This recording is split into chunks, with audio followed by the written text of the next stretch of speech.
Yes, mate, so how's it going? My name's Lee, and welcome back to the FPL Punk YouTube channel, where we try to dominate FPL one game week at a time. So today will be my team selection for game week 17. We'll talk from my current team setup and suggest possible transfers throughout. If you enjoy FPL, please subscribe to the channel down below. Anyway, let's rock and roll. Be strong.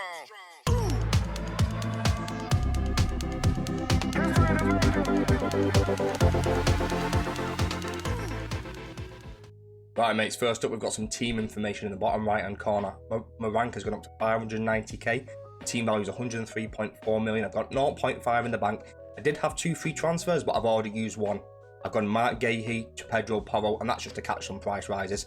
I feel like he's the best option for me right now, so I've currently already used one transfer, brought in Pedro Porro. The subs are on the left-hand side. Matt Turner's on the bench. He did play last week, but I have opted for Areola in goal. My only playing sub is Archer, with both Charlie Taylor and Kieran Trippier both suspended for this week. A little bit frustrating, is what it is. We'll just kind of roll with it and kind of see what we can do. So I have opted for Areola in goal as opposed to Matt Turner. I'm not confident either of them are going to play, so I am considering a goalkeeper transfer. I'm looking at maybe someone like a Bernd Leno, a Vicario, if I can move some funds around. I would have to take a -4 to get to a Vicario, but I could get from Areola to Leno in that one move.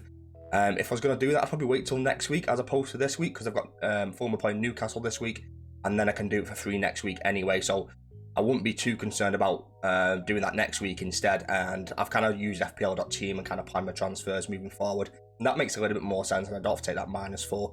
But double Arsenal defence, not ideal against Brighton. They tend to score goals, but they concede goals as well, so I'm not confident of a clean sheet here. I'm just hoping that they both play, and if they both get 2-point each, it is what it is. I've taken a gamble on double Arsenal defence. It will hit a point when Arsenal fixtures do change, and it's in a couple of weeks' time, where I'll be quite glad to have double Arsenal defence at that point. But as of right now, I just need to kind of stick with it and roll through it. They're playing Liverpool next week, but Kieran Trippier will be back. He can easily slot in there and play. Saliba did play midweek in the Champions League, but Ben White got rested, so I expect White to start on the weekend. And Saliba plays every minute, so I'm pretty confident that both of those are going to play. On to Pedro Porro, I'll leave a link to my transfer targets video and ranking transfer targets within a tier ranking pyramid. Pedro Porro is very high up on the list for me, particularly when it comes to defenders. 5.4 million defender, playing for one of the better teams in the league. Everything goes through him really. He's such a good player. He reminds me of like João Cancelo from a few seasons ago, and I think he's just an absolute beast. He could have walked with an absolute haul on the weekend. He obviously got the assist. They conceded last minute, so that broke his clean sheet. They haven't kept a clean sheet in about 6 games. I expect that to change against Forest. I think they'll keep a clean sheet here. That's the reason why I brought him in now. I just think he's so dangerous from an attacking point of view, and it's only a matter of time before they do start keeping clean sheets once again. So overall, goalkeeping defence, not ideal, but I'm very happy to bring in Porro this week. On to my midfield. First up, Anthony Gordon. I did hear some rumours that he might be out, so hopefully we get some information on that. Hopefully we get some information from the Champions League fixtures on whether he starts in those games or not. If he was injured, there's probably not a lot I can do, and I'd probably just play Archer, to be honest with you. Like I don't want to be taking too many hits, and I've already got some flags within my team, and I just don't see it worth taking a hit on someone like Gordon when I still think they've got some decent games coming up as well. But if he plays, he's dangerous, and we all know what he can do. Cole Palmer, he's on 4 yellow cards right now. If I didn't have Palmer, I probably wouldn't move on to him right now. But they have got Sheffield United this week. Great fixture for him. He's probably still on penalties as well, so. But for that 5.3, 5.4, I still prefer someone like Tavernier. But if you want some Chelsea coverage, I still don't hate going for Palmer. Just bear in mind that he is on 4 yellow cards, and he could get banned any moment. Heung-min Son, very close consideration for captaincy this week. He's up there with Mo Salah. Away to Forest, it is quite a tough place to go to the City ground. Away to Forest, I still think Spurs will win. I think it'll be a comfortable win for them. And Son's always involved. Whether he plays left wing, whether he plays up front, I think he's such a good player, and he's in such good form right now. I don't think it really matters. I think any people that did sell him, I'd probably try and get him back. Like I know he goes to the Asia Cup after game week 20, but they've got a nice little run of 3 or 4 games now, and even Brighton is in there as well. Which like I said before, although Brighton score goals, they also concede goals as well. So they just seem like prime fixtures for some for me, and he's on penalties, so win-win. Raheem Sterling, exact same with Cole Palmer. At home, Sheffield United. I think he'll start, and we've saw with Sterling this season, he's almost a bit like a flat track boy. and he absolutely ripped apart the likes of Luton and got an absolute mega haul. This could be one of those games again where he just attacks it aggressively and gets those mega hauls. The worrying thing for me is his last 2 or 3 games, his XG is so low that I'm not sure how he's going to perform. I brought him in as a bit of a punt, as a bit of a kind of a gut feeling. I thought Sterling was going to explode over these fixtures. Not really sure which way it's going to go. He's also on 4 yellow cards, so if both Palmer and Sterling got booked this week, it'd be a bit of a nightmare going into game week 18. So hopefully they can both stay booking free and can field a decent team for next week. Mo Salah home to Man United. We're a mess, mate. We're an absolute mess. Like, Salah just seems like a very easy captain pick for me. Is my number 1 captain pick. I just don't see why you wouldn't. Luke Shaw pulled up with an injury. Harry Maguire pulled up with an injury. Bruno Fernandes is injured. Suspended, sorry. Rashford is injured. We've got injuries all over the place. Team's a mess. Morale is very, very low. There's a bad feeling about the club.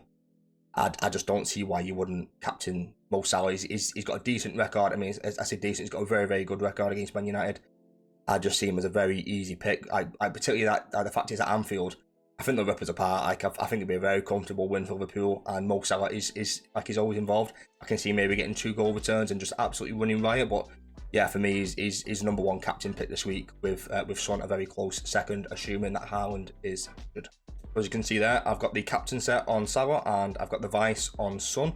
My forward line, Alexander Isak, it's been such a disappointing transfer. I've had him for 3 game weeks now. He's blanked in all 3 games. Now Callum Wilson's back. I'm tempted just to move him on, but they've got a run of about 3 games now with Fulham, Luton, and another nice game in there as well. They will just ride it out, just kind of just see what happens. He just It looks like he needs a break, and with Wilson being back, will that allow Isaac to get that break and maybe come off the bench and impact games late on? No, I'm not sure. I'm not sure which way to go, but Solanke is very, very tempting. Like whether that's going for Haaland to Solanke or Isaac to Solanke, I think either options are perfect reasonable shouts.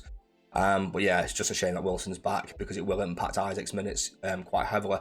Hopefully we get some information from the Champions League midweek. And if Wilson starts that one, I'd be confident of Isaac starting this. But if Isaac starts midweek in the Champions League, I'm not convinced he's going to start against Fulham. Fulham are in great form; they're playing really well, so kind of see what happens to that. But yeah, not confident. Bad transfer by me. I wish I kept Watkins. Is what it is. What can you do about it? On to Haaland, and he is currently flagged right now, and that's just really, really unfortunate. I don't know how long he's going to be out for. I think you've got a few options right now. We can wait for midweek, see if he plays in the Champions League. I don't think he will. There's no reason to risk him in the Champions League. So I don't think he'll play at all. I don't think we'll receive a proper update from Pep. I know he came out yesterday and said and we're going to see how he is on Thursday and kind of roll from there. Right now, it's very, very much a wait and see for me. I would not be selling him right now. You might try and catch price rises, but with the likes of Salah and Son leaving for their respective international competitions, we're not going to be short on money in the next couple of weeks. So I would very much wait on Haaland news and delay that decision for as long as you can. I think we'll get weeks. I think we'll get information, and it's a case of if Pep says he's fit, boom, play him. If he's injured and he's got the blank in 18 as well, he's probably a sell for me. If we don't get anything, it's up to you. I mean, I said I think we'll get leaks, so leave it as long as you can. But if we get no information, no leaks, anything, I'd probably lean more on the side of sell. But I can see why people would want to keep him as well. I don't think it's worth a -4 to take Haaland out on the risk that he does actually play, because if he plays Palace at home, I think Palace aren't in a good place right now, and we all know what Haaland can do at home, so that probably wouldn't be worth it for me, and I'd rather just bring in someone like Archer and just let Archer play instead. But overall, I think we just need to wait and see and just kind of go from there. What are you thinking of doing with Haaland this week? Leave a comment down below and let me know what you're thinking of doing with Mr. Robot. Right, mates, that's it for today's video. Hope you enjoyed. So today went for my Game Week 17 team selection. Went through a couple of players and a few problem areas and looked at the different flags and tried to assess different kind of transfer targets of who we can bring in and the reasons why. If you enjoyed today's video, don't forget to subscribe, leave a like and leave a comment down below. Have a good day. Peace and love.